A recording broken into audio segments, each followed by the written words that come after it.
The spring You of ain't going nowhere. 1918 came to the Thornton Let go Ranch the of way me! spring always came to this high Enough! Back country. off! This ain't Not your gentle, fight! It not is now! gradual, Walk away! You but hurt him. sudden and decisive, as though the land had simply grown tired of winter and chosen in a single week to release its grip. Silas Thornton sat on the front porch in the pale morning light, 82 years old, his hands folded in his lap and his gray eyes fixed on the field stretching toward the mountains. The snow had melted in patches, leaving the ground soft and dark where the sun struck it. The creek ran high with meltwater, and somewhere in the barn the horses were restless with the change of season. His grandson James sat beside him, 18 years old, tall like his father Caleb, but with something of his grandmother in the set of his jaw and the directness of his gaze. In 3 days, James would board a train east, and from there, a ship to France, and from there into a war that had already consumed a generation of young men. James held a photograph in his hands.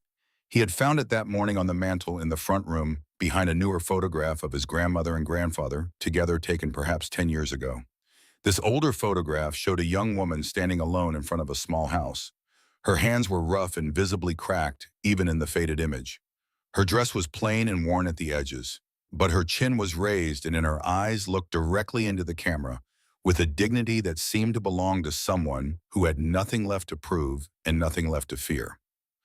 "Grandpa," James said, "I've heard people talk about how you saved Grandma, about how you rode in and rescued her from something terrible." He turned the photograph over in his hands. "But I look at this picture, and she doesn't look like someone who needed rescuing." Silas was quiet for a long time. That was his way. He had never been a man who spoke without thinking, and 82 years of living had only deepened that habit. When he finally spoke, his voice was low and steady, carrying the particular weight of a man preparing to tell a story he had carried for nearly 4 decades. "The morning I first saw your grandmother," he said, "she was on her knees in frozen mud outside her own house. Her hands were cracked and bleeding into the wash water. 2 deputy sheriffs were about to take her away to a place no woman should ever have to go." He paused, and she stood up from that mud with her chin raised and her eyes dry and her dignity completely intact. James looked at him. "I had been watching her for 2 years before that morning," Silas continued. "She did not know it. I passed her house on the road into town. I noticed her herb garden. I noticed the fence line she repaired herself. I noticed the way she walked through that town with her shoulders straight, even when people crossed the street to avoid her." He turned to look at his grandson directly. "I did not save your grandmother, James. I gave her a legal tool. That was all. Everything that came after, everything that matters, she built with her own hands." He settled back in his chair and looked out at the fields again. "You should know the real story before you go. Not because you need to understand your grandmother. You already understand her. You have her stubbornness and her strength. But because you need to understand what can keep a person standing when everything else falls apart. You need to understand what it means to keep the fire burning through the longest night." James set the photograph on his knee and waited, and Silas began. The town of Blackstone Gulch, Wyoming Territory was not a cruel place by accident. It had been built cruel the way certain things are built, with intention, with purpose, by men who confused power with virtue and called their appetites by the name of law. It sat at the edge of a high plateau where the wind never truly stopped, where winters arrived in October, and sometimes did not release their grip until May, where the sky stretched so wide and empty that a person could feel the weight of all that space pressing down on them. It was the kind of place that stripped away pretense, that revealed what people were made of, that sorted the strong from the weak with the indifferent efficiency of nature itself. The town had a church with a white steeple that caught the light on Sunday mornings. It had 2 saloons, one for respectable men and one for the others, though the line between them blurred after midnight. It had a general store, a sheriff's office, a blacksmith, and a newly constructed establishment at the far end of Mill Street that the town council referred to in their official minutes as a municipal accommodation facility. Every honest person in Blackstone Gulch called it exactly what it was. In January of 1879, Martha Jennings was 34 years old, and she had lived in this place for 11 years.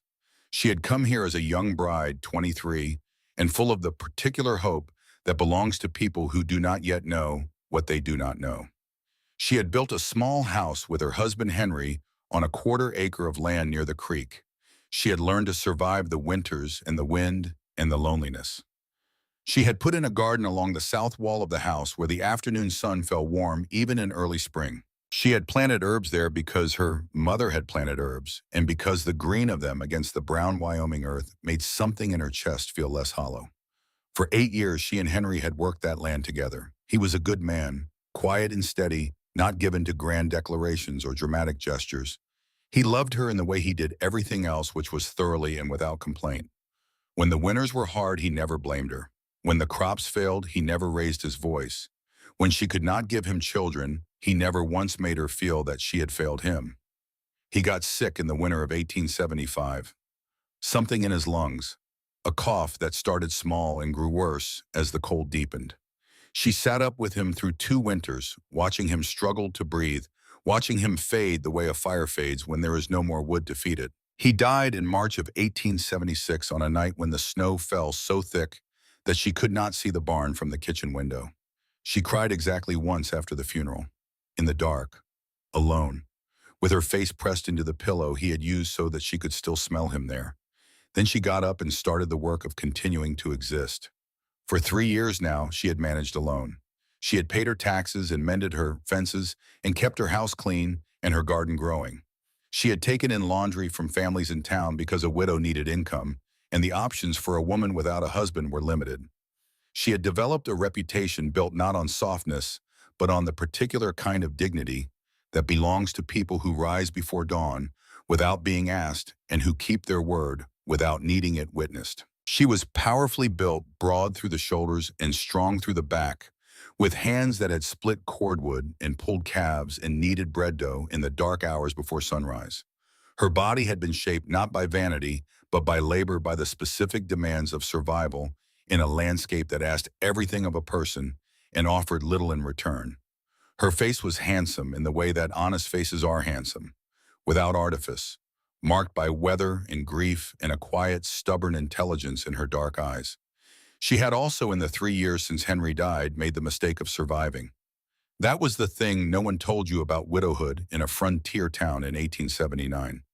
That the act of continuing of paying your taxes and mending your fence and keeping yourself clothed and fed without collapsing into the arms of the nearest available man was itself considered a kind of impertinence, as though grief were only respectable if it eventually resolved itself into remarriage. As though a woman managing her own affairs was a loose thread that the social fabric of a town felt compelled to snip. Martha had felt it building for 2 years. The way Sheriff Virgil Prentice stopped tipping his hat when he passed her on the street. The way certain women crossed the road when they saw her coming, not out of malice precisely, but out of the particular cowardice of people who do not wish to be associated with someone they sense is about to become a target. She had felt it in the way work dried up slowly, one household at a time, until she was taking in washing from people who would not have been her first choice of employers and charging less than her labor was worth because the alternative was nothing at all. She had told herself it would pass. She had told herself that she was imagining the edges of it, the tightening circle of her circumstances, the sense that the town was slowly, methodically deciding what to do with her. She was not imagining it. The Territorial Vagrancy Act of 1879, which the Wyoming Territorial Legislature had passed in the spring of that year, with relatively little debate, contained within its 17 sections a provision that its authors had described in their official capacity as a measure to address the problem of unattached females contributing to social disorder in frontier communities. What it meant in practice, what it was designed to mean in practice, was that any woman without a documented male guardian, whether a father, a husband, a brother, or an employer, willing to sign a specific form of legal sponsorship, could be declared vagrant by local law enforcement and remanded to municipal custody. Municipal custody in Blackstone Gulch meant Mill Street. Martha had heard about the act the same way most women in her situation had heard about it, through the back-channel whisper network of washerwomen and seamstresses and church ladies who were frightened enough to pass the information along, but not frightened enough or not powerful enough to do anything about it. She had read the actual document herself, sitting at her kitchen table by lamplight, with a cold cup of coffee and a colder feeling spreading through her chest. The language was dry and bureaucratic. The implications were not. Section 7 laid it out plainly. A woman without documented male supervision could be taken from her home and placed in custody indefinitely until such supervision could be arranged. Martha understood it with the terrible clarity of someone who has always known on some level that the world she lived in was not built with her safety in mind. She did not panic. Panic was a luxury she had never been able to afford. Instead, she spent 2 weeks attempting to find a legal solution. She approached 3 businesses in town about a formal sponsorship arrangement. The general store owner, Mr. Pruitt, listened to her with what she recognized as genuine regret and then explained that his wife would not permit it. The minister of the First Methodist Church offered to pray with her, which she declined with more grace than she felt. The third person she approached, a widow herself who ran a small millinery shop, closed her door without speaking. She wrote a letter to the territorial governor's office. She did not expect a reply. She did not receive one. And then she had done what she had always done in the face of things she could not change. She had gotten up before dawn and she had gone to work, and she had refused to let the fear in her chest become visible on her face, because the moment it did, she knew was the moment it became real in a way she could not come back from. But the fear was there. It lived in her chest like a second heartbeat. It woke with her in the dark mornings and walked beside her through the cold days and laid down with her in the empty bed where Henry used to sleep. Because Martha knew what happened to women who ended up on Mill Street. She knew because of Ruth Holloway. Ruth had been a widow too, a small woman, soft-spoken, with an apologetic smile and gentle hands that were always busy with some piece of mending or another. She and Martha had washed laundry together in the early days after Henry died, sharing the heavy work in the cold water and the particular companionship of women who understood each other's circumstances without needing to explain them. Ruth had been taken to the municipal facility on Mill Street 6 months ago. Martha had seen her once after that through a window on the second floor. Ruth's face had been blank in a way that Martha had never seen a living face look blank, as though whatever had made Ruth herself had been carefully, systematically removed, leaving only the shell behind. 3 months later, Ruth disappeared. Some people said she had escaped, walked off into the mountains during a winter storm, and never come back. Some people said she had taken her own life. The town did not investigate. The official records simply noted that Ruth Holloway had been released from municipal custody due to unforeseen circumstances. Martha thought about Ruth often. She thought about the blank look in those eyes. She thought about what it meant to disappear and to have no one investigate. She thought with the precise and terrible clarity of someone who has examined all her options and found them wanting, that she would choose actual death before she allowed that to happen to herself. She would walk into the mountains in a winter storm, just like Ruth perhaps had, but she would not let them take the part of her that was herself. She would not let them make her eyes go blank. The man who owned the establishment on Mill Street was named Aldous Crane. He was perhaps 50 years old, a member of the 3-person town council, and he dressed with the careful elegance of a man who wanted people to believe he had always been wealthy. His voice was soft and measured. He never raised it. He never needed to. There was something in his eyes, pale and calculating, that suggested the voice was simply a performance, and that whatever lived behind those eyes operated by a different set of rules entirely. Crane had wanted Martha's 1/4 acre of land for 2 years. It sat near the creek, close to a reliable water source, and he had plans for expansion of his business interests. He had offered to buy it from her 3 times. Each time Martha had looked him directly in the eyes and said no. She had not apologized. She had not explained. She had simply said no and watched something cold move behind his pale eyes. That was the other reason the circle was tightening around her. Not just because she was a widow without a guardian, but because she had looked a powerful man in the face and refused him. Because she had not bent. Because every day she continued to exist on that 1/4 acre was a day that Aldous Crane's will had not been done. Men like Crane did not forget such things. They waited. They planned. They found ways to make the law serve their interests while keeping their own hands clean. Martha understood this with the same clarity with which she understood the Vagrancy Act itself. There was no conspiracy theory here, no grand plot, just the simple, brutal mathematics of power in a place where power was held by men and wielded against women who did not conform to what was expected of them. The legal notices had started 4 months ago. The first one had been slipped under her door while she was out. A formal document explaining that she had been identified as potentially in violation of Section 7 of the Territorial Vagrancy Act and recommending that she make arrangements for proper guardianship within 60 days. The second notice had come 6 weeks ago. Deputy Wade Kellum had delivered it personally, stopping her outside the general store on a Tuesday afternoon. His eyes had moved over her without really seeing her, the way you look at an object rather than a person.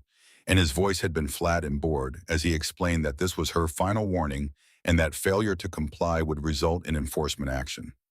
Martha had kept her face perfectly still. She had let nothing show.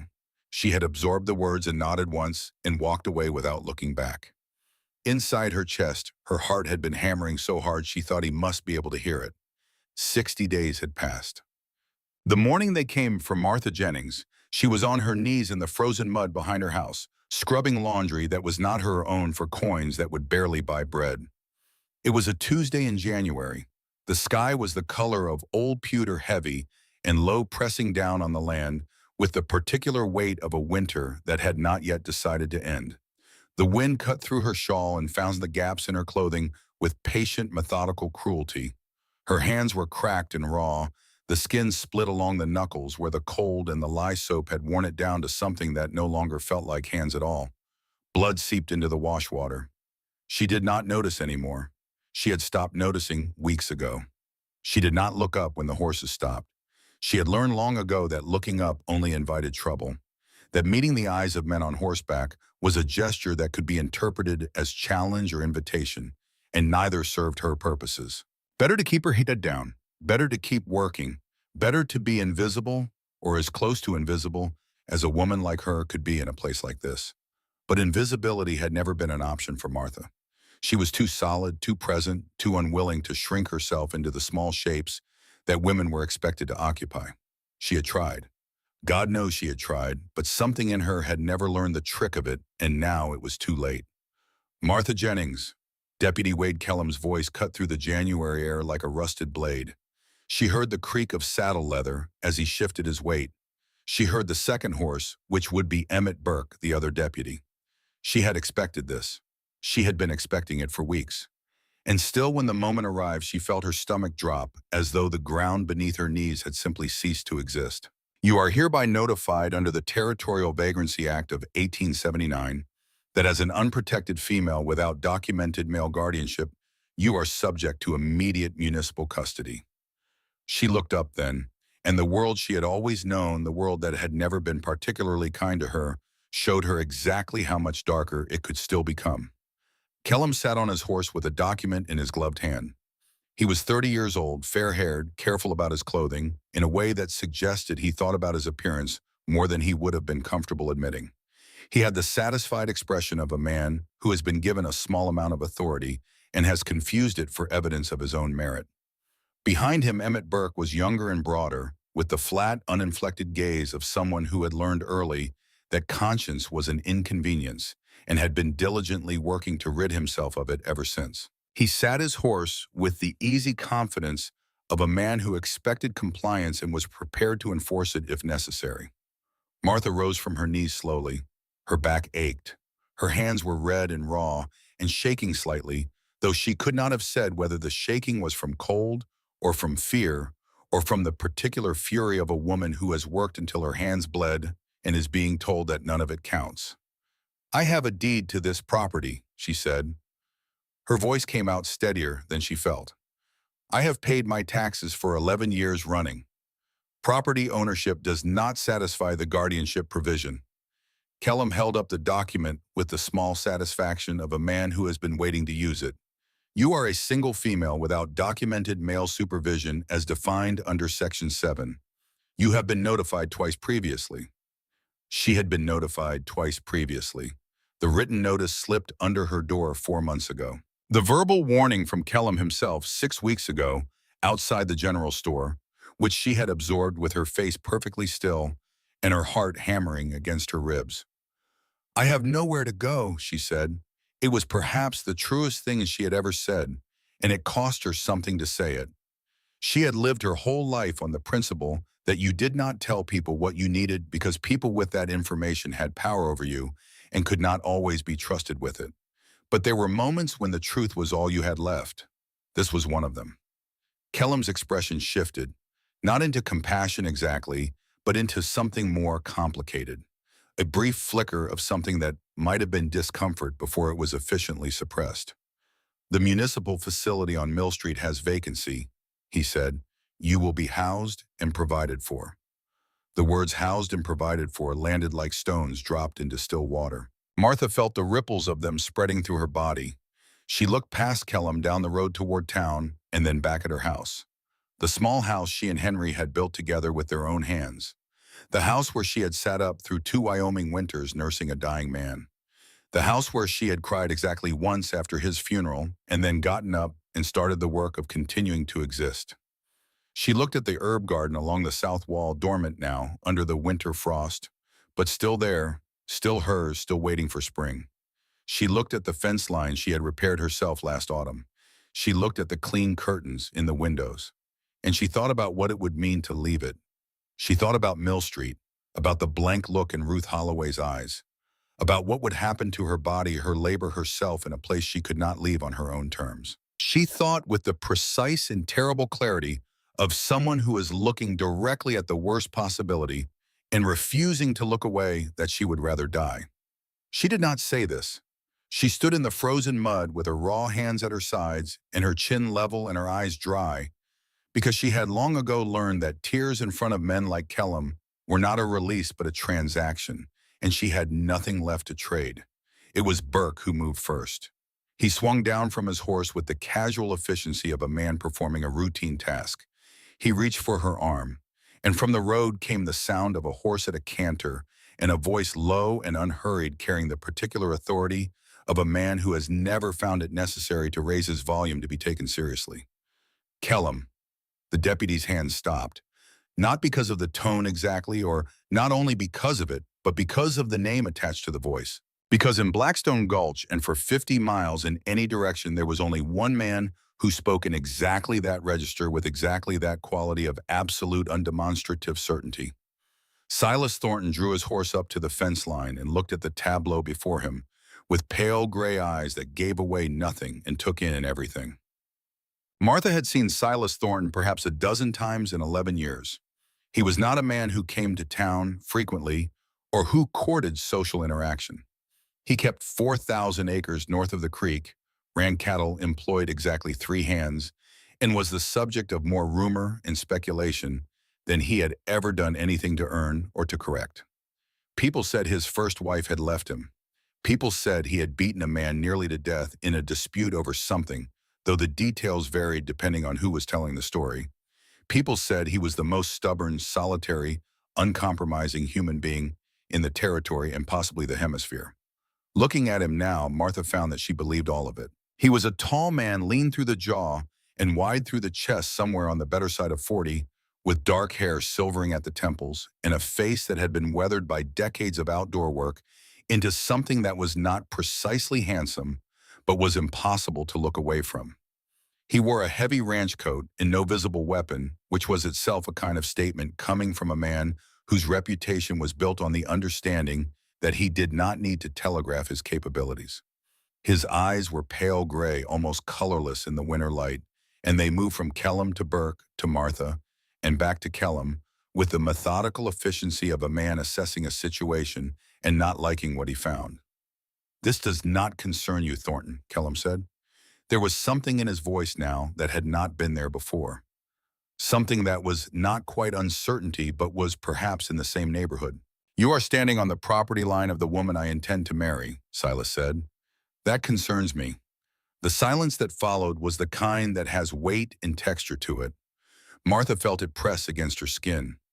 She watched Kellum's face cycle through surprise and calculation and something that looked almost like genuine uncertainty, which was, she suspected, an unusual experience for him. "You intend to marry," Kellum repeated. "Today," Silas said. He swung down from his horse in a single unhurried motion. "Unless you have a legal objection to a free citizen of this territory exercising his right to marry a free woman of this territory." He paused. "Do you—" Kellum looked at Burke. Burke looked at Kellum. The document in Kellum's hand was suddenly a less powerful object, than it had been 90 seconds ago. Martha stood very still and tried to understand what was happening. Her mind, which was not a slow mind, and which had spent the past several months performing constant legal calculations out of sheer survival necessity, was already moving through the implications. If Thornton married her, she would have a guardian. The Section 7 provision would be satisfied. They could not take her to Mill Street. They could not take her anywhere. She also understood with the same clarity that she had never spoken more than perhaps 30 words to this man in her life, that he owed her nothing, that whatever was happening right now, it was not romance, and it was not rescue, and it was not the kind of thing that happened to women like her in any story she had ever been told. She looked at him. He was looking at her with those pale, unreadable eyes, and there was something in them that she could not name. Something that was not pity, she was certain of that. Something that was not charity either. Something more complicated and more considered than either of those things. "Miss Jennings," he said, and his voice had changed register, slightly become something more private, addressed to her and not to the deputies. "I am aware that this is sudden. I am also aware that you are a practical woman, and I am asking you to consider a practical arrangement." He paused. "You would have legal protection. Your property would remain yours. I would ask only for the same qualities in a wife that I value in any partnership." Another pause. "Honesty, hard work, and the understanding that I mean no harm to you." He was not asking her to love him. He was not promising that he would love her. He was offering her an arrangement with terms she could evaluate on their merits, as though she were a person capable of making a reasoned decision, as though her judgment in this moment was a thing worth consulting. It was, she realized, the most respect anyone had shown her in 3 years. "Yes," she said. The word came out without ceremony, without hesitation, in the same voice she used to assess fence repairs and calculate the winter woodpile. It was perhaps the most consequential thing she had ever agreed to, and she said it like a woman who had made peace with necessity and intended to face it on her feet. Kellum attempted one final procedural objection. Silas produced a small leather document case from his coat pocket with the calm efficiency of a man who had considered the possibility that he might need it. Within 40 minutes at the desk of a justice of the peace who took one look at Silas Thornton's expression and decided this was not the occasion for procedural delays, Martha Jennings signed her name in a registry and became, by every legal measure, the territory of Wyoming, recognized Mrs. Thornton. She did not feel like Mrs. Thornton. She felt like herself. Martha Jennings, still with raw hands and mud on her knees, still with a fear that had not entirely subsided even now that its immediate cause had been removed. But she was alive. She was not on Mill Street. She was standing in a justice of the peace's office with her hands folded and her chin level, and whatever happened next, it was not the thing that had almost happened. She allowed herself very briefly to close her eyes. When she opened them, Silas Thornton was watching her with that same unreadable expression, and she thought she detected in the lines around his eyes something that might have been relief, though whether it was for her sake or for reasons she had not yet identified, she could not say. "I will need to collect a few things from the house," she said. "We have time," he said. He waited outside while she went in. She moved through the rooms quickly, taking what mattered and leaving what did not, which was most of it. She took her mother's quilt and Henry's Bible and her own small collection of practical tools. She took the bundle of herbs drying above the stove. She took the tin of seeds she had been saving for spring planting. And she took the photograph from the mantel, not of Henry, but of herself at 20, before grief had finished sculpting her face into what it was now. She was not sure why she took that one, except that she did not want to leave herself behind. The road north was cold and mostly silent. She did not try to fill the silence. Neither did he. There was, she discovered, a particular quality to his silences, a steadiness to them, a sense not of absence but of presence withheld, of a man who had decided long ago that words were tools to be used precisely and not scattered carelessly. She thought about what she had agreed to. She thought about 4,000 acres and a man she did not know, and a bed presumably that would be in proximity to both of them. She thought about Henry, who had been a gentle man and a good one, and who had died slow and hard despite everything she had done to prevent it. She thought about 3 years of scrubbing other people's laundry and watching the circle around her contract degree by degree until today when it had closed entirely. She thought that she was 34 years old and powerfully built, and had survived things that would have broken someone less stubborn, and that she was not. She was absolutely not going to let the fear and the shame that had been building in her for 3 years determine who she was and whatever came next. She squared her shoulders. The Thornton Ranch appeared through the gray afternoon light, something half-remembered, substantial and weathered, occupying its landscape with the settled confidence of a thing that had been there a long time and intended to remain. The main house was larger than she had expected, built from good timber with a covered porch running the length of the front and smoke rising from 2 chimneys. There were outbuildings clustered to the east, a barn, a bunkhouse, a structure that might have been a root cellar or a smokehouse. She looked at it and felt threading through the fear and the exhaustion, in the strangeness of the day, something she had not felt in a very long time. She felt the small, dangerous flicker of something that might, if she let it, become hope. She did not let it, not yet, but she did not extinguish it either. Silas Thornton swung down from his horse and reached up a hand to help her dismount. Matter of fact, without ceremony, as though handing a woman down from a horse were simply a task to be completed rather than a gesture to be performed. She took the offered hand. His grip was firm and warm, and released her the moment she had her footing. "The house is yours as well," he said. "I want that understood." She looked at him. He was looking at the house, not at her, which she appreciated, because it meant she could let something true move across her face for a moment before she composed it. "I understand," she said. She followed him up the porch steps and through the front door. The warmth of the house closed around her like something she had not known she was waiting for. And behind her, the door swung shut against the Wyoming wind, and the day, with all its terror and its impossible turning, was finished. She was here now. She was still standing. She had learned over 34 years, and everything they contained, that standing was where you started.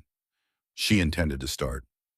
But Martha Jennings, who had survived the loss of her husband and the loss of her livelihood and nearly the loss of her freedom, did not yet know that the months ahead would demand from her more than anything she had ever faced. She did not know that there were men in Blackstone Gulch who would not accept her escape. Men who were already, even as she stood in the warmth of her new home, beginning to plan. She did not know that the arrangement she had made with Silas Thornton would become something she had never expected it to become. That the walls she had built around her heart, the careful protections she had learned to maintain, would be tested in ways she could not yet imagine. She did not know any of this. She only knew that she was tired, and that she was safe, and that somewhere in the strange house that was now legally her home, there was a bed where she could finally sleep without listening for the sound of horses on the road. She would learn the rest soon enough. For now, she followed Silas Thornton through the front room of the house that would become her home, and she did not let herself think about what came next. One day at a time, 1 hour at a time, one breath at a time. That was how you survived. That was how you kept the fire burning. The first morning at the Thornton Ranch, Martha woke before the light. That was not unusual. She had woken before the light every morning for the better part of her adult life, pulled from sleep by the body's own learned urgency, the deep animal knowledge that the hours before dawn belonged to the people willing to claim them. What was unusual was the ceiling above her, the particular way the pre-dawn shadows fell across unfamiliar rafters. The sound of wind against windows that were not her windows pressing against glass set in frames she had not repaired herself, in a room she had not yet earned the right to call her own. She lay still for a moment and let the previous day settle over her like sediment. The deputies, the frozen mud, Silas Thornton on his horse with those gray eyes in that leather document case, and the steady, unornamented voice that had said the word marry with the same practical weight another man might use to say purchase or negotiate. The justice of the peace, who had needed only one look at Thornton to find his procedural enthusiasm substantially diminished. The road north, the house appearing through the winter light like something out of a landscape she had not known she was traveling toward. She had slept the night before in the room Silas had shown her without ceremony or explanation. A room off the main hallway with a good bed and a washstand and a window that faced east toward the mountains. He had built the fire himself, set out extra blankets without being asked, and wished her a plain good night from the doorway before pulling the door closed behind him. She had heard him move through the house for a time after that, the creak of floorboards, the settling sounds of a man in his own space, and then quiet. She had lain awake in the dark for a long time, Not from fear exactly, though there was still an ember of that in her chest, but from the sheer strangeness of stillness. Her mind, which had spent months running calculations of survival, did not know what to do with an evening that asked nothing of it. Eventually, exhaustion had overruled everything else, and she had slept with the particular depth of someone whose body has been keeping a long account and has finally been permitted to begin collecting. Now she rose dressed quickly in the cold and found her way to the kitchen. It was a well-built kitchen, she noted, looking around with the evaluating eye of a woman for whom rooms were primarily functional objects. The stove was a good one, heavy cast iron, relatively new. The work surfaces were solid and at the right height. There was a pantry off to one side, and its door standing open, and she could see from where she stood that it was stocked with a particular combination of abundance and disorganization that characterized a man who had money and no system. There were sacks of flour and cornmeal stacked without order, next to tins of coffee and dried beans. There was good smoked meat hanging from a hook in a crock of lard and 3 different sizes of the same type of pan. It was, she thought, a kitchen that had been supplied by someone who understood necessity but had never bothered to understand efficiency. She built the fire in the stove from the laid wood beside it and put water on for coffee before she had made any conscious decision to do so. It was simply what her hands did in a kitchen in the early morning. She found the coffee tin measured by instinct and stood listening to the stove tick and settle as the fire took hold. She heard him before she saw him, the footsteps in the hallway, heavier than hers, unhurried.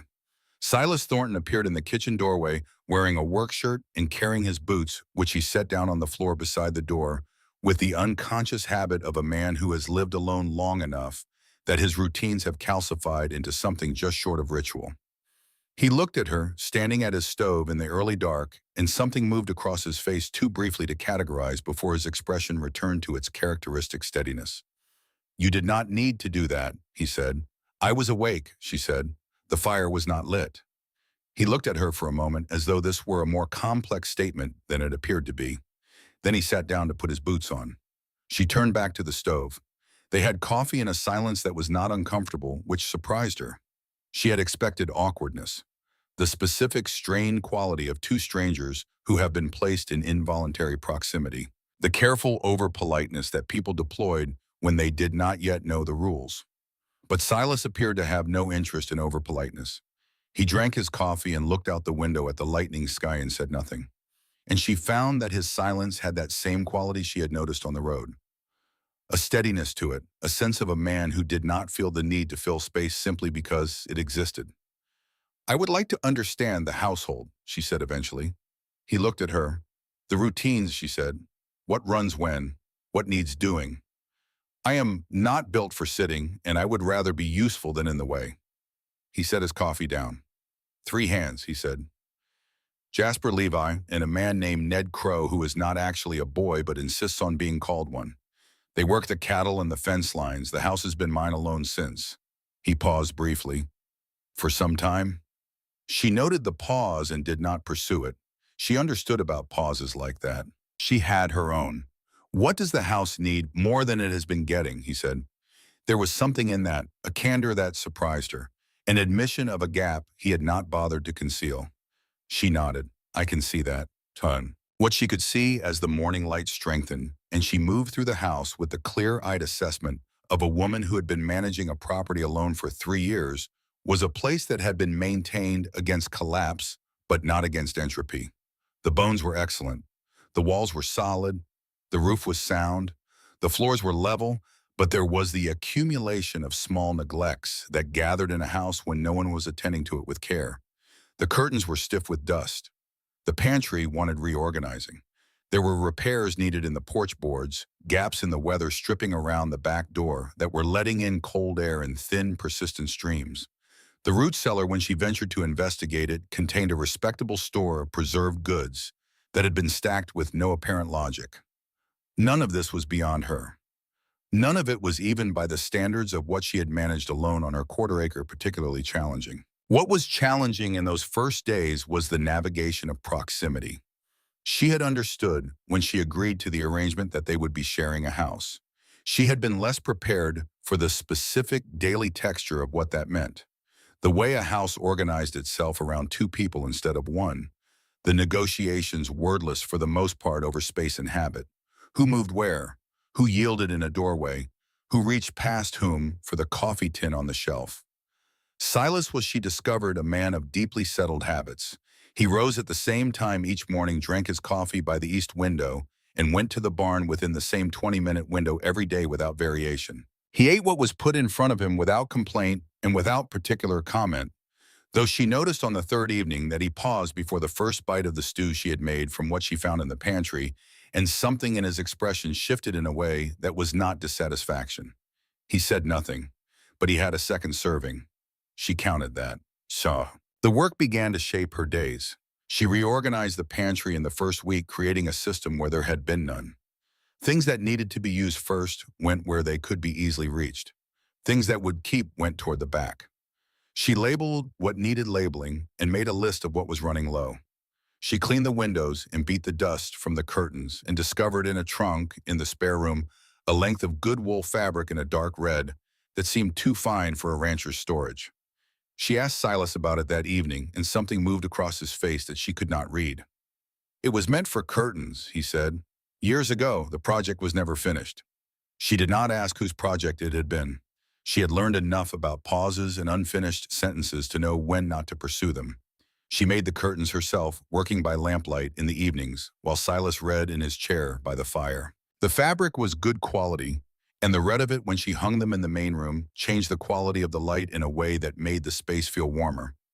More like somewhere a person actually lived. Silas noticed. "The light is different," he said one evening, looking around the room with an expression she could not quite categorize. He did not say more than that, but it was enough. He had noticed. She repaired the porch boards herself, replacing the rotted planks with lumber she selected from the stack in the barn, with the evaluating eye of someone who had done this before. She did it on a morning when the cold was still bitter and the work made her arms ache, and she did not stop until it was done. She planted the herb seeds from her tin in a box on the south-facing windowsill of the kitchen. It was February in Wyoming, and by all reasonable expectations, they should not have come up. But she had carried those seeds from her old house, and she would plant them, and she would see what happened. She was building something here. She knew it and would not let herself name it, because naming the thing you wanted made you vulnerable to losing it, and she had lost enough already. It was Silas who said it first. Or rather, it was Silas who said something that contained it, which was perhaps the same thing. She had been standing at the kitchen window one morning, looking at the herb box on the sill.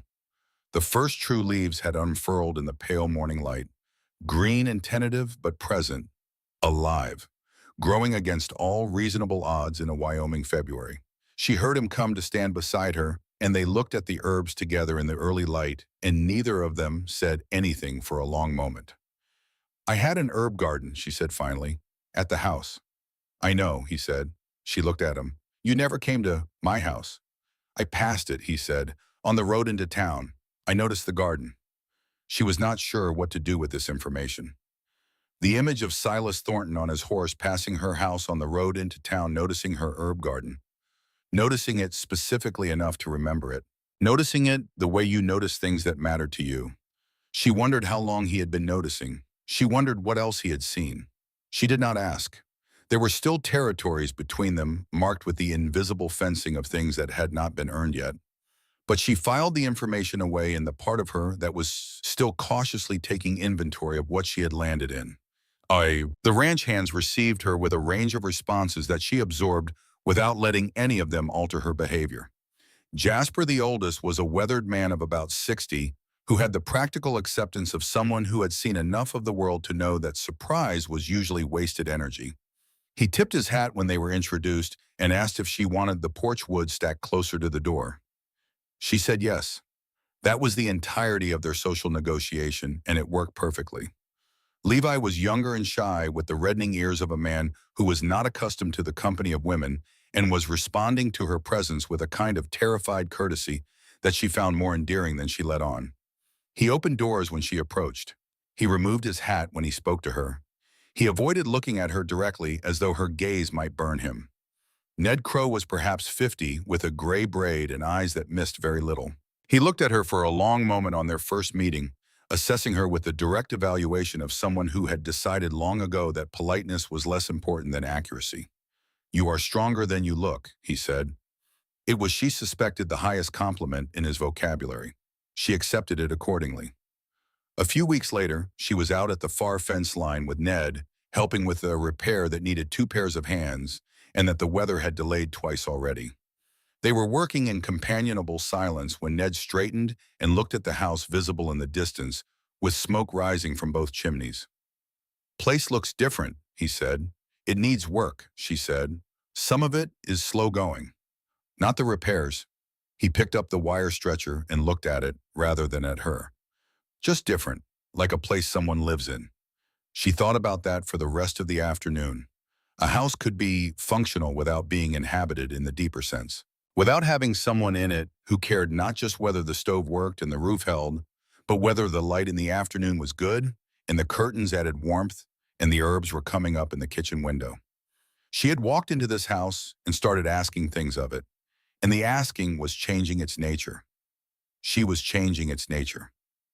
At the end of the second week, she went to town. She went alone, which was her choice, made clear to Silas without requiring a great deal of discussion. He had offered to come in his way, not as an offer exactly, but as a statement of availability. She had declined in her way, not as a rejection, but as a statement of capability. "I need to face it myself," she said. He had looked at her for a moment and then said, "Hey, the bay. She is steadier than she looks." The bay was, in fact, extremely steady. Blackstone Gulch received her with the particular mixture of open staring and elaborate casualness that small towns deployed when they wanted to watch someone and pretend they were not. She hitched the horse at the general store and went inside and bought what she needed with the money from the household account Silas had shown her without fanfare on the third day, simply unlocking the household ledger and placing it in front of her and saying, "You should know what we have and what we spend," as though her access to that information were self-evident rather than something many men would have considered genuinely radical. She was at the counter when she became aware of Dorcas Prentice, the sheriff's wife, standing in the aisle behind her, with the expression of a woman who has prepared a speech and is waiting for an appropriate moment to deliver it.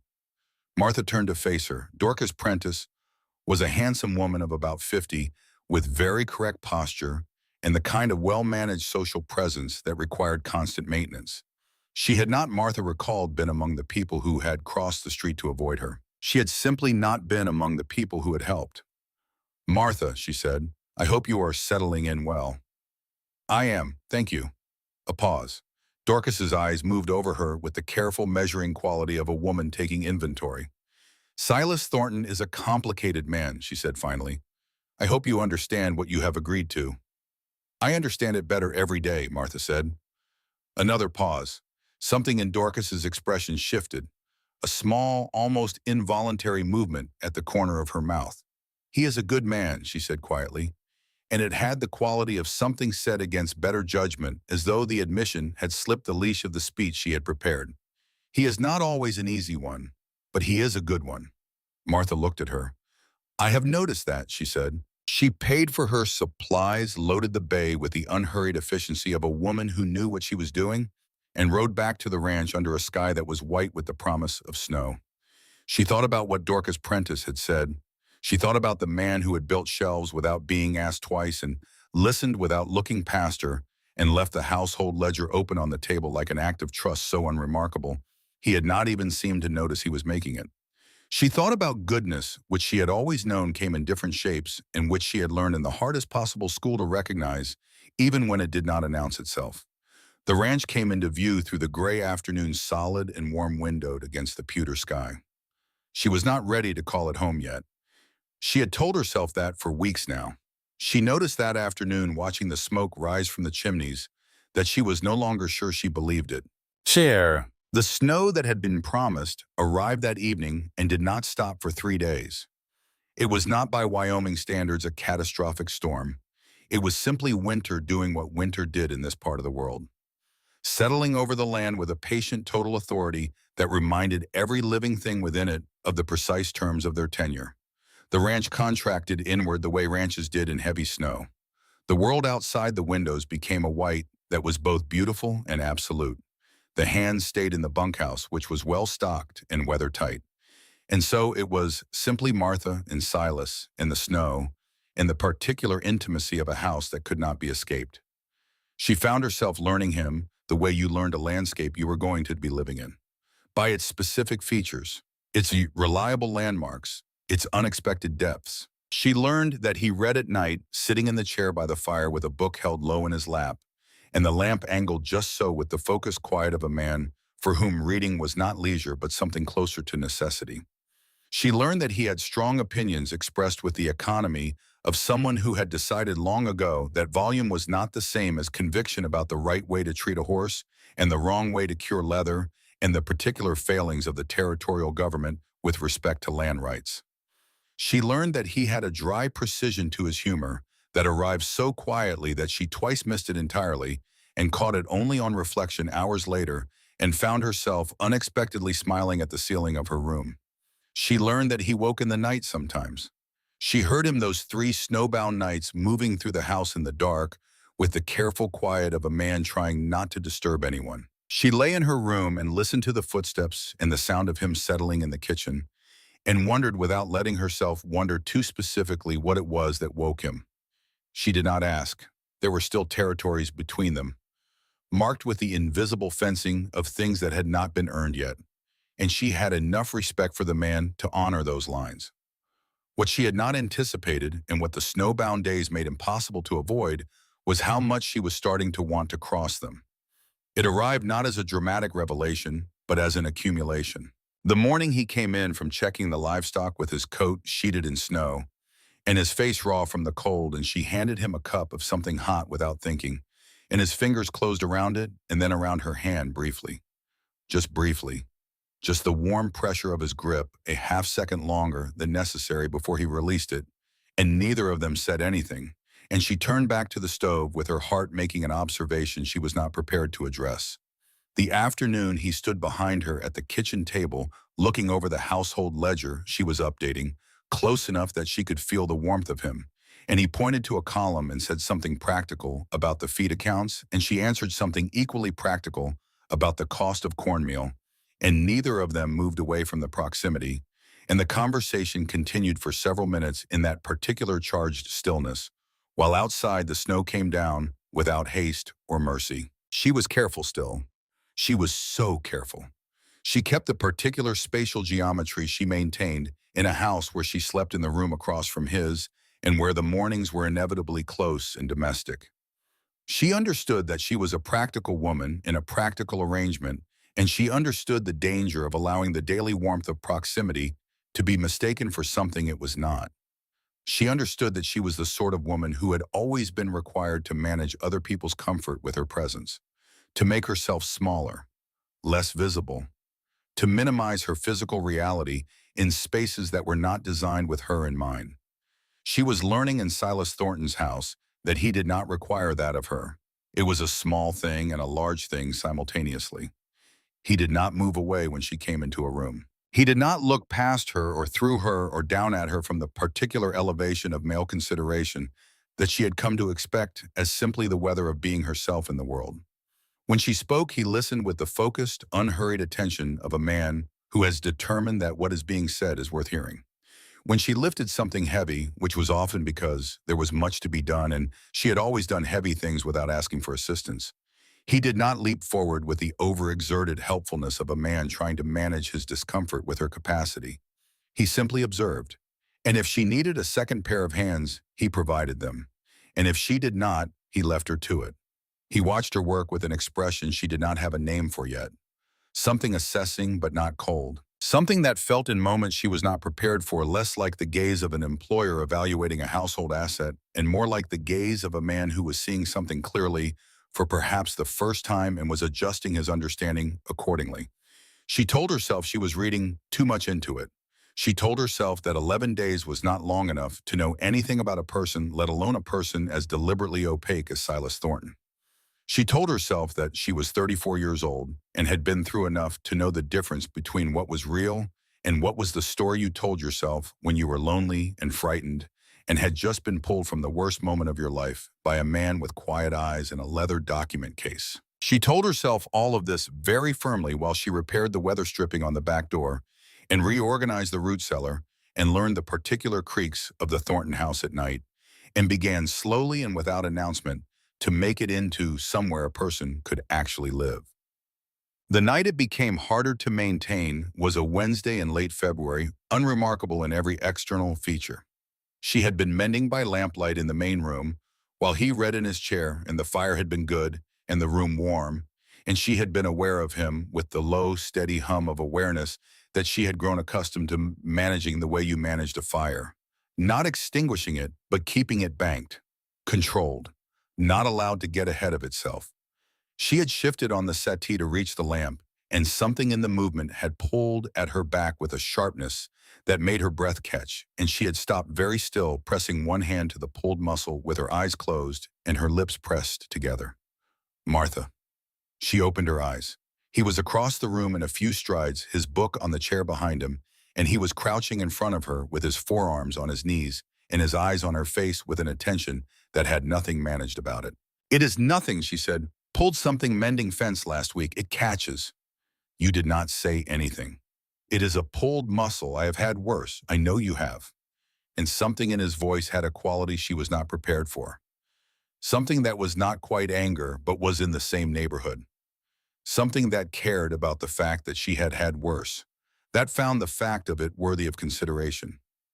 "May I?" he said, and it was not quite a question and not quite a statement.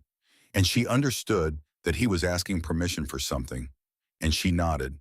His hands came to her back, large and warm and precise, finding the pulled muscle with the accuracy of someone familiar with this kind of injury.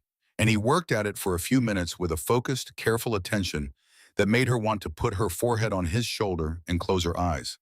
She did not do this. She sat very still and breathed carefully and looked at the fire and managed herself with the considerable discipline she had spent a lifetime developing. And when he finished and sat back on his heels and looked at her, she said, "Thank you," in a voice that came out steadier than she expected. He looked at her for a long moment. His hands were still at his sides, and his face was doing something complicated that she had not seen it do before. "Martha," he said. "Do not," she said very quietly. He stopped. She looked at him directly, which cost her something, because when she looked at him directly, in moments like this, she could not maintain the useful fiction that her feelings were purely practical. "Not yet," she said. "I am not ready for whatever that was about to be. I need more time in this before I trust that it means what it looks like it means." The silence held between them like something delicate. "All right," he said. His voice was even. His eyes were not. He picked up his book from the chair and said goodnight and went down the hallway. And she sat by the fire for a long time after with her hand pressed to her own back and her thoughts going in directions she had told herself she was not going to let them go. She was not a woman who had ever had the luxury of being chosen.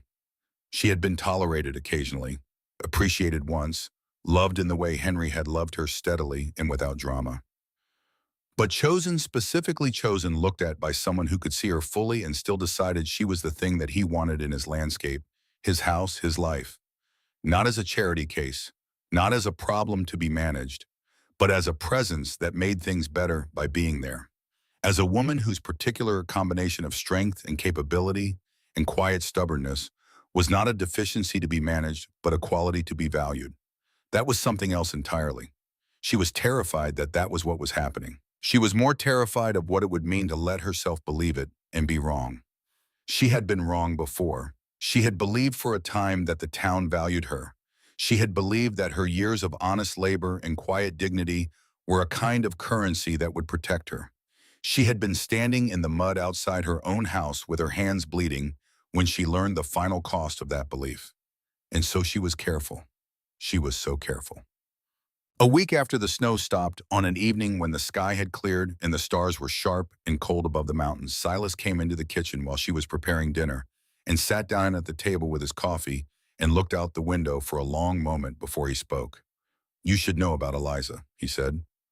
Martha stopped what she was doing and turned to look at him. "Eliza was my first wife," he said. "We married in 1862 when I was 27 years old. She was beautiful and refined and from a good family back east. No one asked her if she wanted to live on the Wyoming frontier.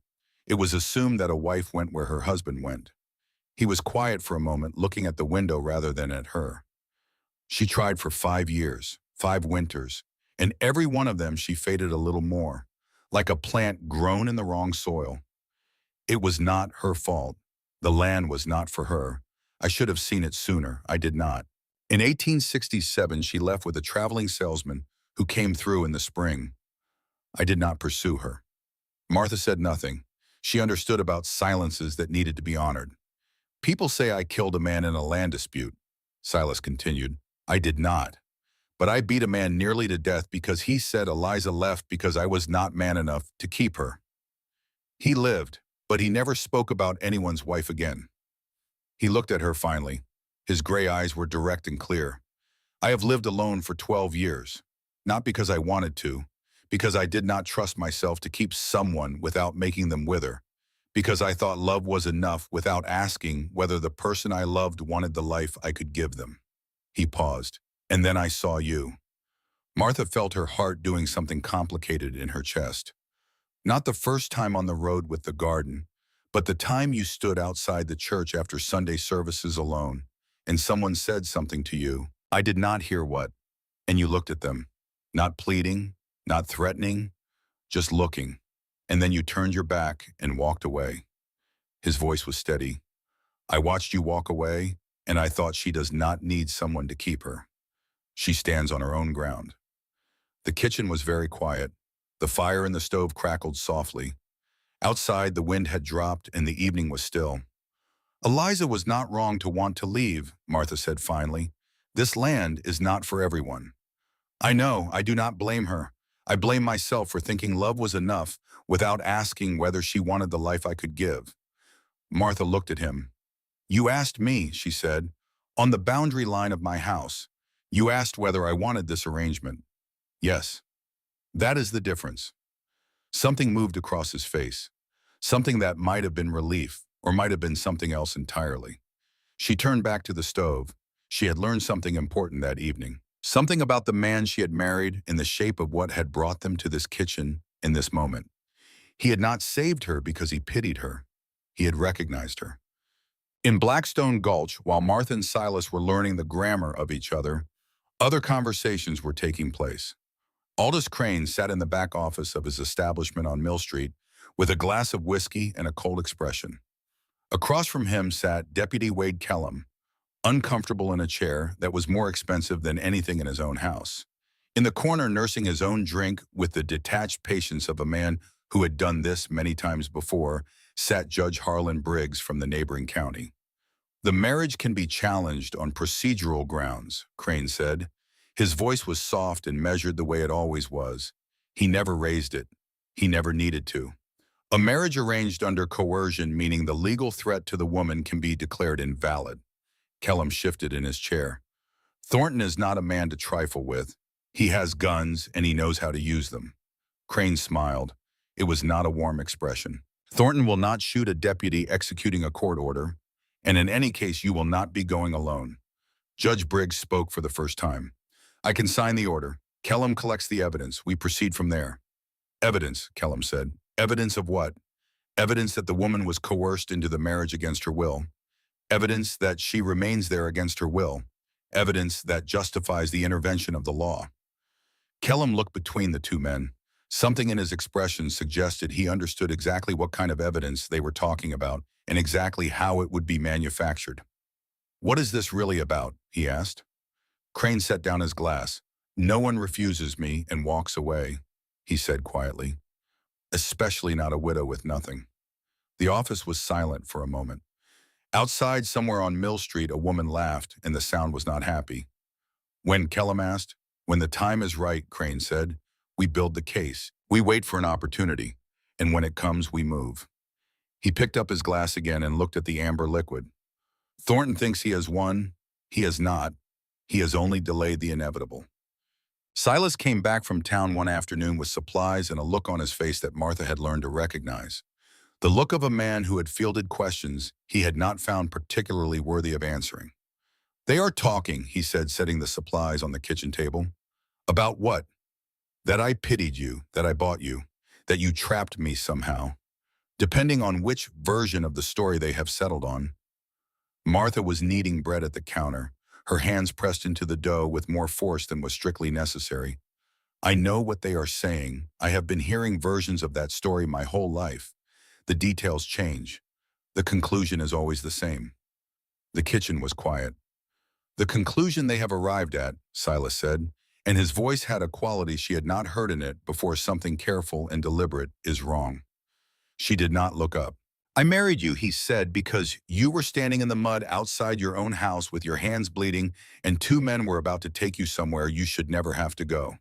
And the law as written gave me one tool to stop it, and I used it. He paused. That is the whole of it. No charity, no transaction, a legal tool used for what I considered a sound purpose. She looked at him then. He was leaning against the door frame with his arms folded, and his expression was as usual difficult to read, but his eyes were direct, and there was nothing evasive in them. Why? She asked. It was not the most precise question she had ever asked. He seemed to understand it anyway.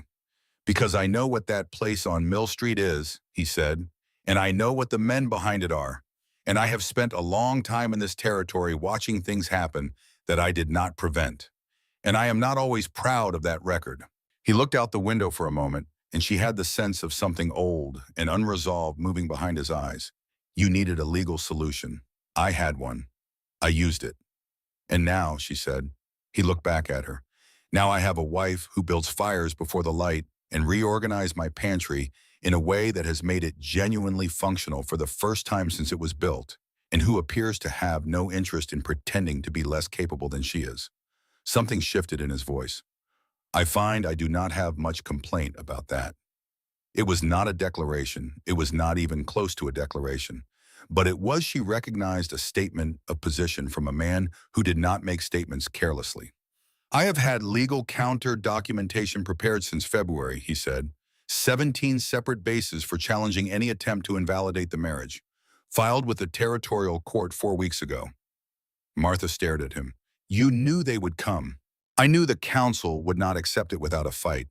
The man who runs Mill Street has too much invested. He paused. The documents will hold in court, but men like Crane do not always play in court.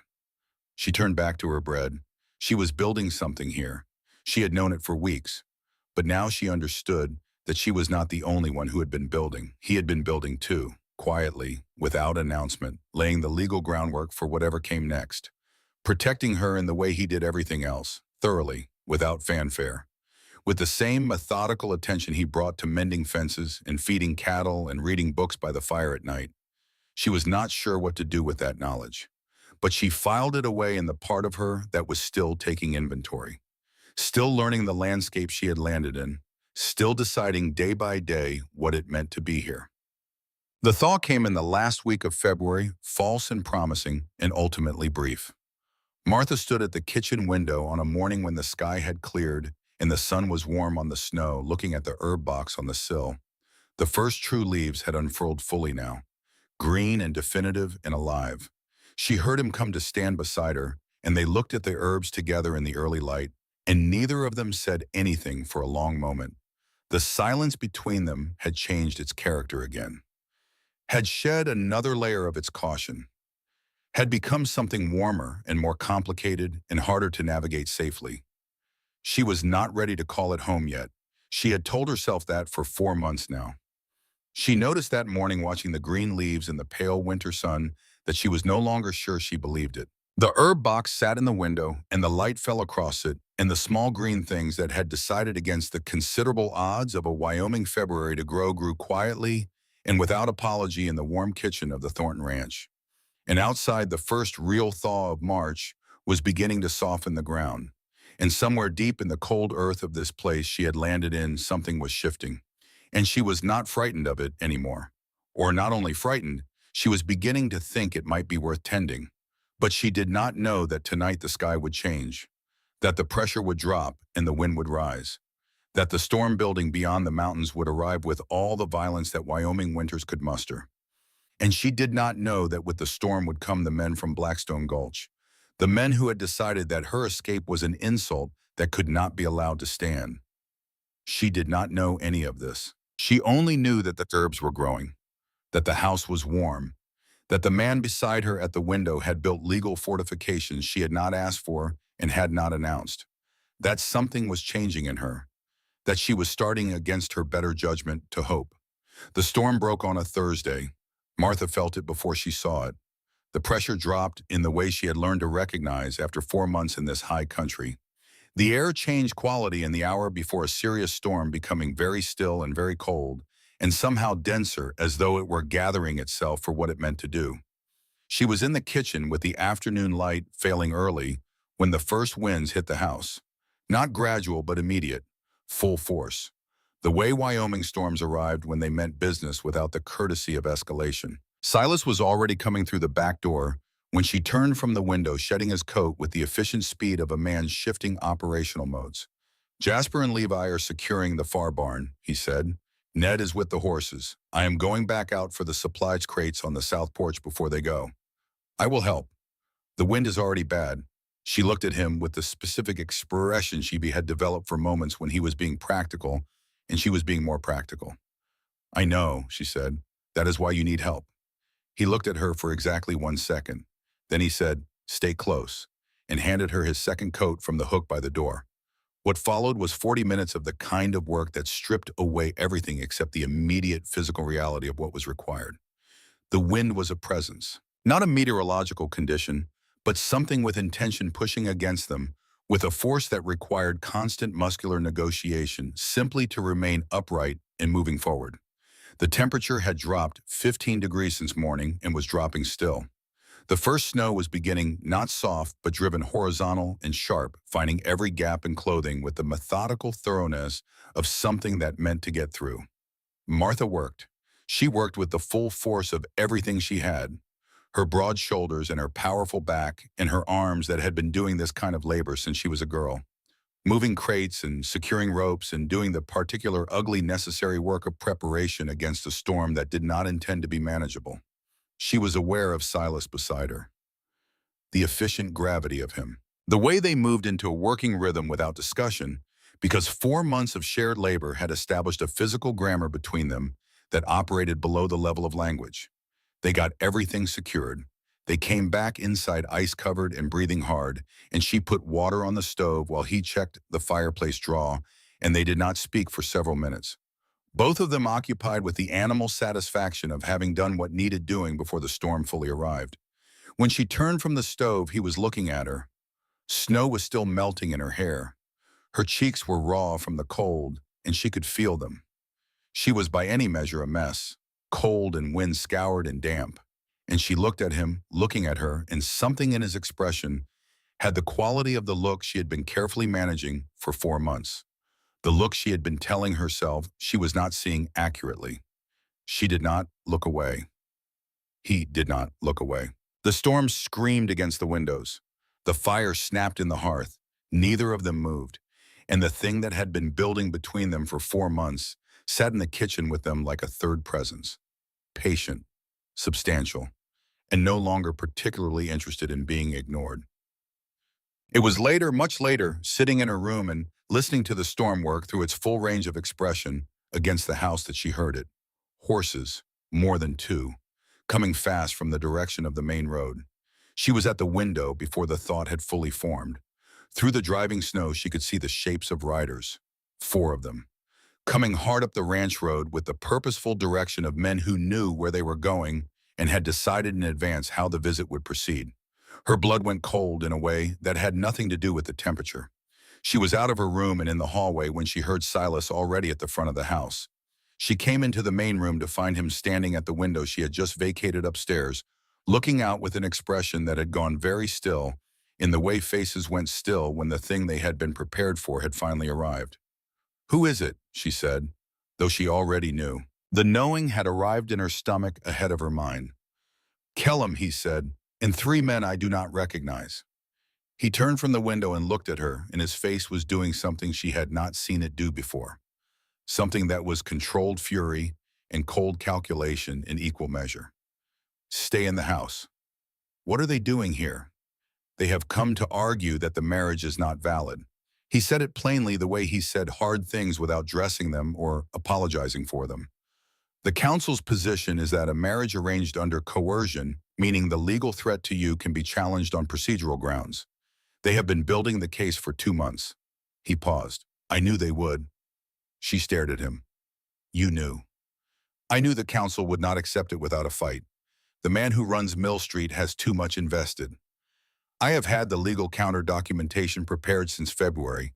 It will hold. But tonight they are not coming with documents. He reached past her for the rifle. It lived on the rack by the door. She had never seen him take it down before. The knock on the door when it came was not the knock of a man who expected to be welcomed. Silas Thornton opened the door. Deputy Wade Kellum stood on the porch with the snow driving sideways behind him, and 3 men she did not know arranged at his back with the specific posture of men hired for a purpose. He looked past Silas, found Martha in the room behind him, and something in his face confirmed what she already understood about the nature of this visit. Thornton, his voice was loud enough to carry over the wind, the town council has issued a declaration of procedural invalidity regarding your registered marriage. The woman is required to present herself for municipal custody pending review. No, Silas said it, one word, and it contained everything. You do not have a legal basis to refuse. I have 17 legal bases to refuse, and they are all documented with the territorial court as of 4 weeks ago. His voice was entirely level. You are welcome to stand in the storm and explain to me which of them you would like to challenge. He paused. Do you? Kellum looked at the rifle. He looked at Silas's face. Something in his own face made a calculation. What happened next happened fast. The man to Kellum's left moved first, not towards Silas, but angling wide toward the edge of the porch, the move of someone trying to change the geometry of the confrontation. Silas pivoted to address it, and Kellum used the pivot. It was 2 against 1, and Silas was formidable, but he was not unbeatable. In the struggle that took the porch in a chaos of driving snow and violent motion, the rifle discharged into the porch ceiling. And then Silas was down, not unconscious, but down. He had taken a blow across the left side of his back from something with weight to it, a club or a baton. Martha heard the sound it made from inside the doorway where she stood. It was a sound she would hear for a long time after. The sound of impact landing on a person she could not stand to have harmed. The 3 men moved toward the door, and Martha Jennings, who had been standing in doorways her whole life and stepping back from them, stepped forward. What she had was her body. She had always had her body. She had been taught in more ways than she could count to apologize for it, to minimize it, to treat it as a liability rather than what it actually was, which was considerable. She was powerfully built. She had been doing hard labor since childhood. She had 4 months of ranch work on top of a lifetime of it. And she was, when she moved out of that doorway and onto the porch, not a woman to be managed. The first man she hit the door into, swinging it with both hands and the full torque of her body behind it, catching him across the shoulder and face with a force that stopped his forward momentum entirely and sent him backward into the man behind him. She did not wait to see what happened next. She moved to Silas, crouching beside him, her hands going to his face first because she needed to know. His eyes were open, pained and furious and open. Get up, she said. I need you to get up. Working on it, he said through his teeth. She got her shoulder under his arm and she stood. He was heavy. Silas Thornton was a big man and not a light one. But she had dragged 100-pound feed sacks and pulled full-grown calves and operated a homestead alone through 3 Wyoming winters. And she got him up and she got him inside and she got the door shut and barred with her back against it while her heart slammed against her ribs. The rifle, Silas said. We're porch. I am sorry. She was already moving. She went out the back, through the kitchen door into the full force of the storm. She went around the side of the house in the dark and the horizontal snow, with the wind trying to take her off her feet. She found the rifle in the snow at the edge of the porch steps where it had landed. She picked it up and checked it with hands that did not shake, because she would not let them. She went back inside. The next hours were the longest of her life. Kellum and his men did not leave. They could not. The storm had reached its full force and the road back to town was not passable. They occupied the barn, 2 of them, while Kellum and 1 other made 2 more attempts on the house. The first came at the back door perhaps 2 hours after midnight. Martha was there first. She was there with the rifle and with the particular expression of a woman who has reached the bottom of what she will accept and found to her own surprise that at the bottom, there was not surrender but something else entirely. Something harder and cleaner than surrender. The thing you found when you had nothing left to lose and discovered that losing everything had in fact freed you. Kellum looked at her through the glass of the back door. He looked at the rifle in her hands. He looked at her eyes. He stepped back. The second attempt came at the east window, perhaps 4 hours after midnight. Martha was there first again. Her eyes met Kellum's through the glass, and he saw something in them that made him reconsider. Not madness, not desperation, something colder, more decided. He retreated. Between the two attempts, she kept moving. She kept the fires burning. She watched the windows. She checked on Silas, who was on the settee where she had installed him, his face tight with pain. 2 cracked ribs, she thought, maybe 3. Nothing that would kill him, but enough to keep him from being the one standing at the door. That was her job now. She had accepted it completely. He watched her from the settee, his eyes tracking her movements as she passed from window to window, checking the locks, feeding the fire, keeping watch. Martha. Not now. She was checking the east window again. I need to say something. It will keep. It might not. His voice had a quality in it that made her look at him. He was pale. The lines of his face were drawn with pain, but his eyes were direct and very clear.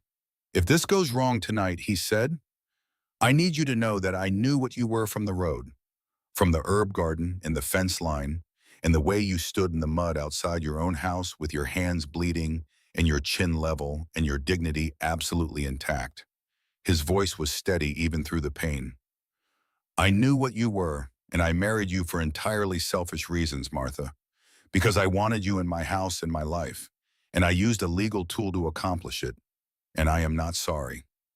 She stood at the east window with the rifle in her hands and the storm against the glass and looked at him. We are going to survive this night, she said, and then you are going to say that again when I am not holding a rifle and you are not injured and we have the time to do it properly. Something moved across his face, even in pain, even in the tight, pale lines of a man with cracked ribs. Something in his expression opened like a door. Yes, he said. All right. She turned back to the window. She would keep the fire burning. She would keep this house. She would keep this man safe until dawn came, and then she would hear what he had to say, and then she would tell him what she had been building in her own heart for 4 months, without daring to name it. Dawn came the way dawns came after the worst nights, not with drama, but with a slow, gray, exhausted light that made the world look washed clean and very quiet. The storm had blown itself out in the last hours of darkness, and with it, Kellum's willingness to continue an operation that had produced no results and 2 injured men and a long, cold night in a barn with nothing to show for it. Martha watched from the window as they gathered their horses from the barn and rode out without looking back. She watched until they were gone from sight down the road to Blackstone Gulch, and then she lowered the rifle and stood very still in the gray morning light and let her hands shake finally now that there was no reason not to. She heard him trying to get up from the settee and she turned. Stay where you are, she said. Martha, I will come to you. Stay where you are. She crossed the room and she sat beside him on the settee, and his arm came around her with the careful, deliberate tenderness of a man who was aware of exactly what he was doing, and she let herself lean into him for the first time fully, without managing it, and she put her forehead against his shoulder and she breathed. Outside, the world was white and still and newly remade. Inside, the fire she had kept burning through the whole of the night filled the room with its warmth, steady and faithful and not going anywhere. She had kept it burning. She had kept everything. She had not known until last night the full measure of what she was capable of protecting. She knew now. She stayed like that for a long time. She was not by nature or by practice a woman who allowed herself stillness without purpose. Stillness had always felt to her like a luxury she had not earned, a condition available to people whose lives had margins in them. Space at the edges where a person could simply exist without the existence costing something. Her life had not had those margins for a very long time, but she stayed where she was, with her forehead against his shoulder and his arm around her, and the fire steady in the hearth, and she let the night drain out of her slowly, all of it. The fear and the fury and the long hours of watching and waiting and refusing. She did not apologize for needing the time it took. He did not rush her.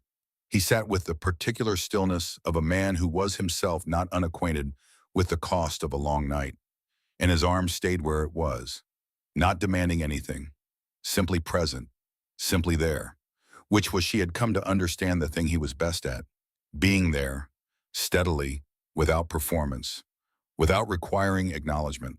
When she finally lifted her head, the gray morning light had strengthened into something closer to actual day, thin and pale but honest, filling the room with the clear wash quality of light after a storm. He looked at her. His face was still tight with pain, the lines around his eyes deeper than usual.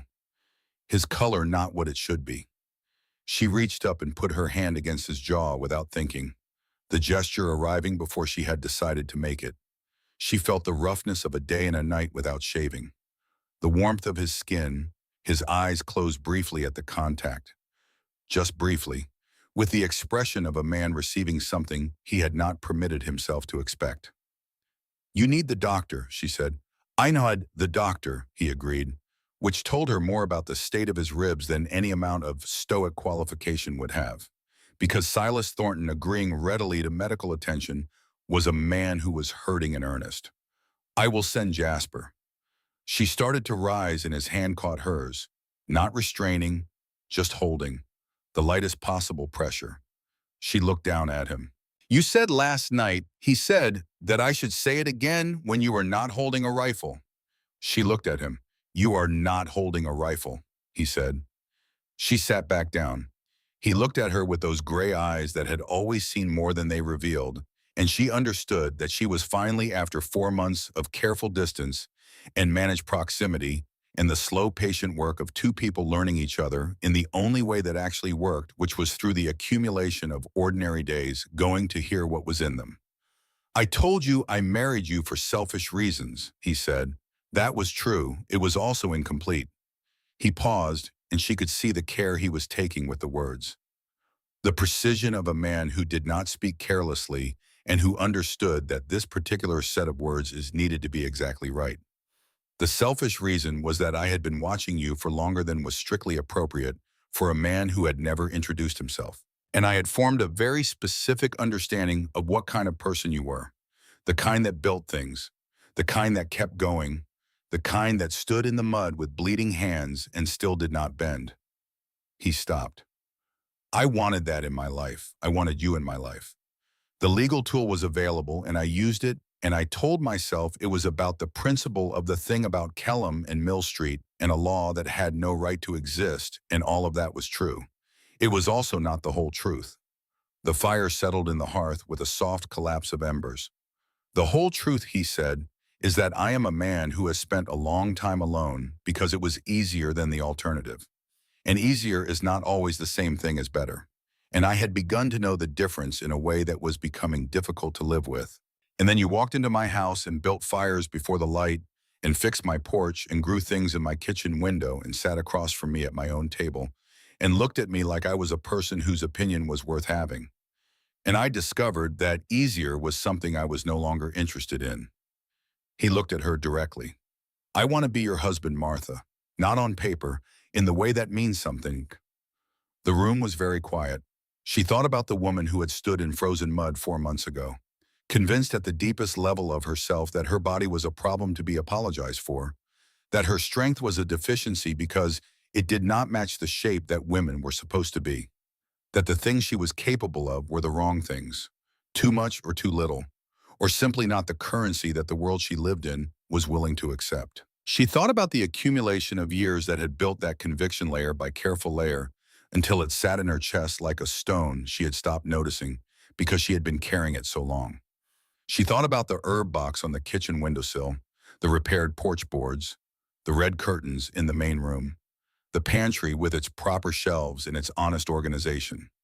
The fire she had kept burning through the whole of the worst night, tending it between window checks with the same stubborn faithfulness with which she had tended everything she had ever decided was worth keeping. She had been building something here. She had known it and not let herself name it. had been circling the naming of it for months with the caution of someone who has learned that wanting things makes you vulnerable to losing them. But it had been true regardless of whether she named it. The work had been real. The care had been real. The small daily acts of making this house into somewhere a person actually lived had been performed with a devotion that was not, if she was honest, purely domestic. She looked at Silas Thornton, who was waiting for her with the patience he had demonstrated consistently for 4 months. The patience of a man who had decided she was worth waiting for and was prepared to demonstrate this for as long as it took. "I know what I am," she said. It came out quietly and without the defensive edge it might once have carried. Not as a challenge, but as a statement of position. "I know how I look, and I know what this town has decided about what that means. And I know that there will be people who spend the rest of their lives confused about what a man like you could plot with a woman like me. I am not interested," he said, "in what this town has decided. I know. That is part of why I am still here." The ghost of something crossed his face. Not quite the sound he had made in the kitchen 4 months ago. Not quite a laugh, but the same family of expression. The look of a man who has been caught off guard by something and is not sorry about it. "I am still here," she said more slowly, "because this place feels like mine. Because those are my herbs in the kitchen window, and that is my work in the porch boards, and those are my curtains in your main room. And I put them there because I wanted to, because I was making something here. And I think I have been for months. And I have just been waiting until I was certain enough in it to say so." She looked at him with her own version of directness. The directness of a woman who has earned her ground and knows it. "I want to be your wife," she said. "Not on paper, in the way that means something."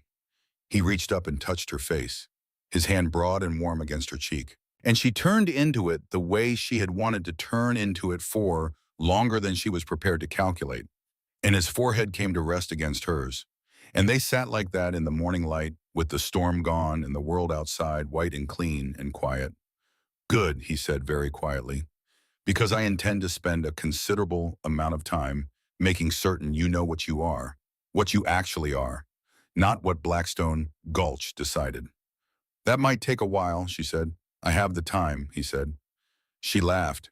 It was not a small laugh or a polite one, but a real one, the kind that came from somewhere uncalculated, and she felt it move through her like something breaking loose. Some last piece of the long tension of the past months and the past years releasing its grip. And Silas made a sound that was unmistakably a laugh in response, which she noted with the particular satisfaction of a woman who has achieved something genuinely difficult. Then he made a sound that was unmistakably pain because laughing with cracked ribs was not, it turned out, advisable. And she stood immediately and told him firmly that he was going to lie down. And he told her equally firmly that he was fine. And she gave him the look she had developed for this kind of argument. And he reconsidered. Jasper went for the doctor. Ned and Levi, who had emerged from the bunkhouse at first light with the expressions of men who had heard enough of the previous night to know the shape of what had happened, set about the business of the storm's aftermath with the quiet efficiency of people who understood that the best thing they could offer in the wake of a crisis was practical action and the courtesy of not asking about the parts they had not witnessed. Dr. Ezra Whitmore came from Blackstone Gulch by mid-morning, a lean, dry-mannered man who had been treating ranch injuries for 20 years and who examined Silas's ribs with the brisk thoroughness of someone for whom cracked ribs were a known quantity. Two cracked, one badly bruised, rest binding and the avoidance of sudden movement for no fewer than 4 weeks. This produced from Silas an expression of profound disagreement that he kept to himself because Martha was in the room. Dr. Whitmore, preparing to leave, paused at the door and looked at Martha with the evaluating gaze of a man who was revising a previously held position. "Mrs. Thornton," he said, and there was something in the way he said it, careful and deliberate, as though he were making a point rather than simply using her name. "Dr. Whitmore," she said. He nodded once and left. She thought that was probably as close to an apology as the town was capable of at this particular moment, and she found that she did not need more than that, or at least not today. What the town did in the weeks that followed was the thing towns do when an event has forced them to reckon with the distance between what they claimed to be and what they actually were. It adjusted, slowly, unevenly, with the particular combination of recalculation and self-justification that constituted a community acknowledging it had been wrong without fully committing to the language of wrongness. Deputy Wade Kellum was quietly reassigned to a position that did not require him to interface with the public. The council member who owned the Mill Street establishment, Aldous Crane, found his circumstances substantially altered by a territorial audit that, according to the county seat, had been in progress for some time. The establishment itself closed before April. Martha heard about this from Dorcas Prentice, who came to the ranch on a Tuesday morning in late March with a covered dish in the expression of a woman who had done a significant amount of thinking in the past several weeks and had arrived at some positions she wished to communicate. She stood on the newly repaired porch, the porch Martha had fixed with her own hands before any of this had happened, and she said, "I should have done more." Martha looked at her. "I knew what was building," Dorcas said. "I knew the way it was going. My husband is the sheriff, and I understand the nature of what I am saying when I tell you that I knew. And I said nothing useful and did nothing of substance." She paused. "I am sorry for that." Martha was quiet for a moment. She thought about the woman who had stood in the mud. She thought about the weight of that morning, the cold and the fear, and the absolute certainty that the world she had worked so hard to be part of had decided it was done with her. "Come inside," she said. "I will make coffee." It was not absolution. It was not quite forgiveness, or not all of it. Not yet. But it was the beginning of the kind of thing that got built the same way everything else did, with time and daily effort and the willingness to show up again after the hardest nights. The deed came on a Thursday in early April. Silas had arranged it in the weeks after the storm, his cracked ribs sufficiently healed for the trip to the county seat. He had appeared before a notary with a household ledger and a set of documents he had clearly prepared with considerable care. And he had the ranch deed amended with Martha's name alongside his own in the formal legal permanent record of who owned what in this corner of Wyoming territory. He brought it home and set it on the kitchen table in front of her without preamble. She looked at it. Her name, written in the official hand of a territorial notary, on a document that said she owned this land, this house, these 4,000 acres of grass and sky and difficult winters and herb gardens and repaired porch boards and everything she had built in the months since a man on a horse had stopped at her fence line and changed the direction of her life. "You did not need to do this," she said. "You are right that I did not need to," he said. "I wanted to. There is a difference." He paused. "I told you when you arrived that the house was yours. I meant it then. I want it to mean something in law as well as in practice." She looked at the document for a long time. She thought about what it had cost her to sit across from Henry's lawyer 3 years ago and discover that the protections she had assumed existed for her did not exist in the ways she had assumed. She thought about the months of slowly contracting possibility, the fence of the law pulling tighter, the discovery that ownership and security were not the same thing, that a woman without a man attached to her name was not in the eyes of the territory entirely a person in the fullest legal sense. She thought about Deputy Kellum and his document case, which had been a weapon, and she looked at Silas Thornton's document, which was something else, which was a man using the same legal architecture to build instead of to diminish, to expand her standing rather than to remove it, to say in the language the territory recognized that she was here and she was real and she was not going anywhere. "Thank you," she said. It was too small for what she meant, but he understood. She could see it in his face. He crossed to where she sat and put his hand on her shoulder, and she put her hand over his, and they stayed like that for a moment in the kitchen, with the herbs growing in the window and the afternoon light coming through the curtains she had chosen. Spring arrived properly in the last week of April. It arrived the way it always arrived at this elevation, not with the graceful progression of milder climates, but with the particular abrupt decision of a landscape that had been held under cold long enough and was now done with it, the ground softening with a speed that always seemed faster than physics should allow. The first grasses showing green in the south facing lower fields, the creek running high with snowmelt, and the sky opening finally into the full blue that had been promised and withheld since October.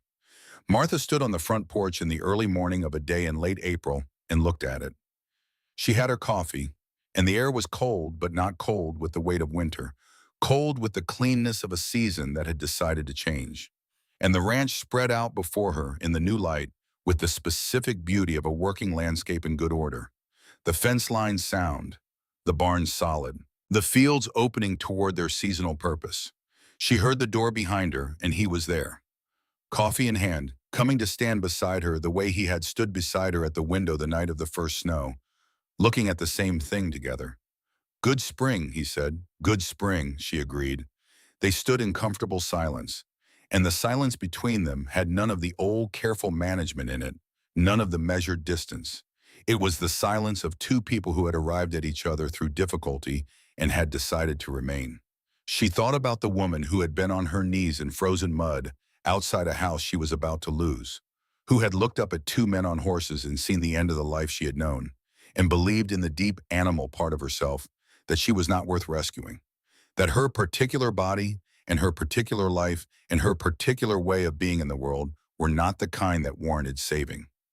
She had been wrong about that, though. She understood this now, not as a consolation or a correction from outside herself, but as a thing she had arrived at through her own evidence, through 4 months of daily proof gathered in the most ordinary possible ways, through repaired fence lines and organized pantries and herb seeds that came up in February, and a man beside her on a porch who had handed her the deed to his land because he wanted her standing in it permanently. She was worth exactly what she had always been worth. She had always been worth this. It had taken a considerable amount of evidence to convince her, and she thought that was all right. Some truths needed to be earned. Some certainties needed to be built from the ground up by a person who had spent too long being told otherwise. Built plank by plank and seed by seed and early morning by early morning until they were solid enough to stand on. She was standing on this one now. Silas's hand found hers along the porch railing. Unhurried, certain. The hand of a man who had made his decision and was entirely comfortable with it. She turned her hand and held his. The spring light moved across the fields of the Thornton Ranch, which was also Martha Thornton's ranch. 4,000 acres of sky and grass and difficult country and everything they had built and would build and intended to keep building. And the herbs in the kitchen window were green, and the porch boards were solid, and the fire inside was banked and waiting. And everything that was theirs was tended and sound, and theirs completely. 30 years passed. The autumn of 1909 came to the Thornton Ranch the way autumn always came to this high country, golden and brief and weighted with the knowledge of what followed. Martha stood at the kitchen window, 64 years old now, her hair gone silver, but her shoulders still straight. Her hands still bore the calluses of a lifetime of work. She had never stopped working. She did not intend to. Through the window she could see Silas, 73 years old now, working on the fence in the near field with their son Caleb, who was 28 and had his father's steady hands and his mother's stubborn jaw. Caleb had been born in 1881, their only child, enough to fill the house with noise and purpose and the particular chaos of a boy growing up on a working ranch. He had learned to ride before he could read, had learned to mend fences and tend cattle and read the weather the way his parents had taught him, had grown into a man who understood what it meant to build something and keep it. The ranch had expanded over the years, 6,000 acres now, more cattle, more hands, but the core of it remained what it had always been, a place that demanded everything and gave back to those willing to meet its terms, something that could not be bought or borrowed or stolen. The herb box still sat on the south-facing windowsill, the 30th generation of those first seeds Martha had carried from her old house on a January day that felt now like something from another life. Every spring she planted them. Every autumn she harvested the seeds. She had given seeds away over the years to other women who needed a place to start. She did not keep count, but she knew they were out there growing in other kitchen windows, other south-facing sills, spreading in the quiet way that hope spread when you gave it room. Silas came in from the field, moving slower than he had 30 years ago, but still straight. He paused at the door, looking at her through the window the way he had looked at her on 1,000 ordinary evenings. He smiled. She smiled back. She knew standing at that window what she had known for 30 years now, that she was worth exactly what she had always been worth, that the stone she had carried in her chest, the one made of other people's judgments and her own absorbed shame, had dissolved somewhere in the ordinary days of building this life. Not all at once, not dramatically, but steadily the way good things happen, through work and time and the accumulation of evidence that could not be argued with. She was Martha Thornton. She was home. Silas stopped speaking. The spring of 1918 lay soft and golden across the fields of the ranch. James sat beside his grandfather on the porch, the photograph of his grandmother still in his hands. He had not spoken for a long time. "She died 3 years ago," Silas said. His voice was quiet. 70 years old, not from sickness, not from accident, just from being finished. She sat at the kitchen window one morning, looking at the herbs, and she did not wake from her afternoon nap. He was silent for a moment. 37 years I had with her, more than most people get, and she knew to the last day exactly what she was, and so did I. He stood slowly moving with the care of a man whose body had begun to remind him of its limits and went into the house. When he returned, he was carrying a small wooden box, the same box Martha had carried from her old house 39 years ago. He opened it. Inside were seeds dried and carefully preserved. "Your grandmother said something to me before she died," he said. "She said people can take everything from you, but they cannot take what you decide to plant." He held the box out to James. "You take this with you wherever you go, whatever happens over there. You plant something, you build something, you keep the fire burning." James took the box. He looked at his grandfather, at the 82-year-old man with the gray eyes that were still sharp, who had loved one woman for 37 years and still spoke of her as though she were standing in the kitchen, building the fire before dawn, the way she always had. "I will remember," James said. Silas nodded. He looked out at the fields, at the land he and Martha had held and protected and called home for 39 years, at the herbs still growing in the kitchen window, the descendants of those first seeds she had planted in a February that should have killed them. "She was not the woman who was afraid to look up when horses stopped on the road," he said. "She was the woman who kept the fire burning through the longest night. She was the woman who decided, standing in the mud with bleeding hands, that she was not done yet. And she was right about that, in ways that exceeded anything she could have imagined." He looked at his grandson. She was Martha Thornton, and she was home.